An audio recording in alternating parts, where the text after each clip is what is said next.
இன்றைக்கி குழந்தைங்களுக்கு golden காப்புக்கு home remedy தான் பார்க்க போகிறோம். அதுக்கு தேங்காய் எண்ணெய் 2 கற்பூரம், விக்ஸ் வேப்பரப் கிட்ஸ் வேப்பரப்பு, தென் வந்து வெள்ளைப்பூண்டு தோலோட, தென் வந்து குருமிளகு, மஞ்சள் தூள், வெத்தலை வந்து 5-6 பொடியாக நறுக்கினது, இது எல்லாமே போட்டு எண்ணெயில் நல்லா பாயில் பண்ணிக்கோங்க. சிம்மில் வச்சு நல்லா வந்து பார்த்திங்கன்னா எல்லாம் முருகலாக வரணும், எதுவும் பச்சை பச்சையாக இருக்கக்கூடாது. அப்படி இருந்துச்சுன்னா எண்ணெய் ரொம்ப நாளைக்கு வராது.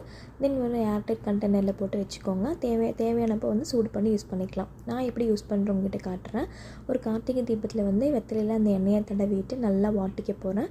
வாட்டிட்டு குழந்தையோட நெஞ்சில் அளவான சூட்டில் வச்சுக்கிடணும்.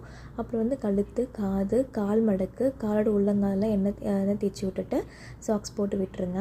தென் வந்து ஒரு துணியில் கல்லுப்பு போட்டு நல்லா குழந்தைக்கு வந்து அந்த வெத்தலை மேலே ஒத்துட கொடுங்க. அந்த வெத்தலையோட சாறு நல்லா நெஞ்சில் இறங்கி நெஞ்சு சளியில் நல்லா கரைஞ்சி வரும்.